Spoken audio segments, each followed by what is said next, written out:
welcome to One Thing Better. I'm Siobhan, and in today's episode, we're going to talk about something that I don't think gets enough attention in work. Joy. Joy? Yeah, joy. You heard me correctly. And I think bringing joy isn't just a nice thing to have, it's an absolute game changer. And at Better, we believe that joy isn't just something that you chuck around lightly, it's one of our core values, and I think it's a crucial ingredient for unlocking creativity and productivity. What do you think, Claire? Exactly, Siobhan. We all know that sometimes work can get really overwhelming, especially when we're juggling multiple roles, wearing different hats. But what if we could bring more creativity to the table simply by bringing a little more joy into our lives? And that's what we're going to explore today, how joy can really reshape the way that we approach our work as an individual and also how we kind of manage, support and lead our teams. Thanks, Claire. You're right. Joy isn't just a few laughs here and there. It's a mindset shift. It's a culture that we want to experience joy at work. And we have to kind of arrive at work knowing that's what we want for us. Because when we can experience more joy at work, we feel more engaged, we're more open to new ideas, and it also builds resilience when we're faced with challenges. And believe me, we're going to have challenges whatever happens.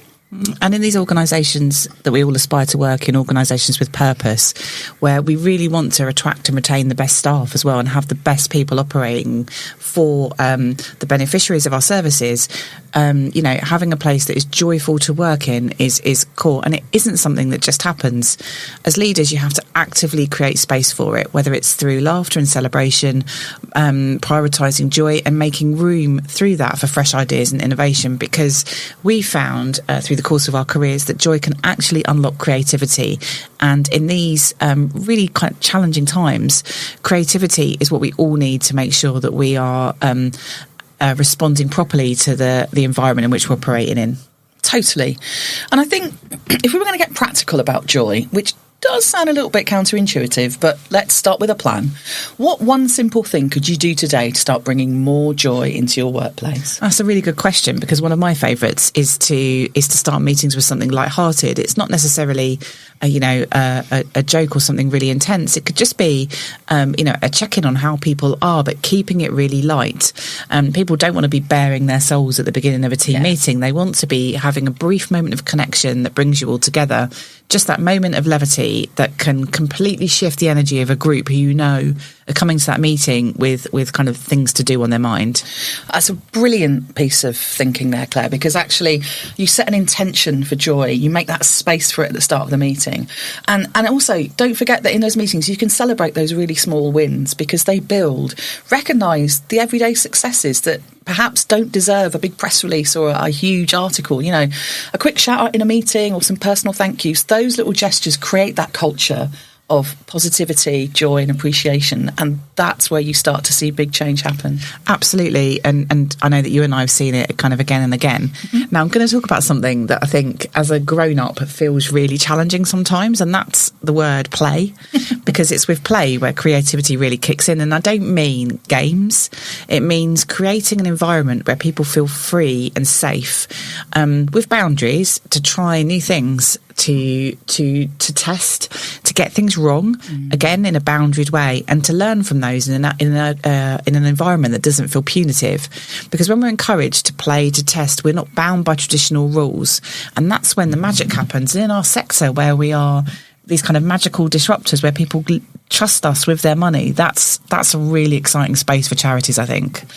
I think you've nailed it there, and I think you'll have this thought of play means I've got to turn up and bring a board game on a Friday or whatever. And it isn't. It's about feeling safe, as you say, psychologically safe to say the stuff you're thinking about and to imagine what could be different, because that's where you get good ideas. That's where you can solve your problems. It could be different, and play is safe. Like, it's a safe way that as we get to experience the world and we get to learn different ways about the world through doing this. So, I'm all for it. Count me in, please, Claire. You're on the list. So, Siobhan, how do we lead with joy? Good question. So, it starts with you as the leader. You've got to show up with energy and enthusiasm. You've got to show up with an appropriate sense of humour and set that tone for the rest of the team, because people will follow that lead. People will want to be in that space with you. Do you agree? Oh, totally. And appropriate is the exact word, because it's all about creating that safe environment where where joy becomes contagious. And if you and your leadership team embrace noticing joyful moments, incorporating moments of human connection, everyone else will too. And that's the real bedrock for a resilient team that thrives even in difficult times. Yeah, I think it's putting your mind to it and going, I want to show up with joy every day. And the thing is, it doesn't just impact positively your team. It's going to make a difference to how you feel about your work. It's going to make a difference to how you show up in the world. Like, we all know, if you have a bad commute into work, or, you know, things don't go our way, if you don't shake that energy off, you're going to be giving that out. So I would say, if you've had that terrible journey into work, give yourself the space to shake that off. Think differently. Think about something that you really like. I always like to imagine my mythical holiday in Portugal. Like, I've got something, I go there in my head and go, yeah, this is where I'm aiming for.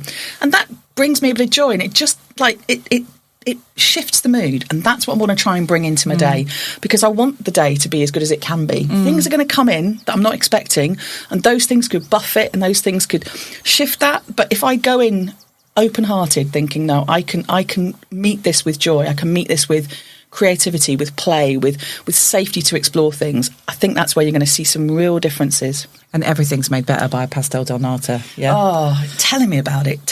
Glass of Vino Verde. Thank you. Yes, please. Thank you. So here's the challenge for you. The one thing that you can do today, we want you to take 10 minutes just to think about what it is that brings you joy at work. Is it something creative that you do? Is it the time that's spent with your team where you're just engaging with them and with with each other as human beings? Whatever it is, find a way to purposefully build more of that into your working day. Then share that with somebody else. Send them a message, share a laugh, and see how it shifts the energy. See if you can bring a little bit more Portugal and pastel del nata into your working life. I'm so here for it. Thank you. That's all we've got time for on this episode of One Thing Better. You've probably been able to make a cup of tea. You might not even have finished a biscuit. And that is what I like about this podcast, is it is timely, and it's something that fits into your day, hopefully joyfully. Remember, joy isn't a luxury. It's an essential. And if you're going to Portugal, you're packing it in your hand luggage. So bring a little bit more joy into your day and watch how it transforms your work, your team. Absolutely, Siobhan. And if you want more tips on how to create that joyful creative workplace, reach out to us. We're here to help you bring that into every corner of your organisation. Thanks for listening. And don't forget, do one thing better today. Do it with joy.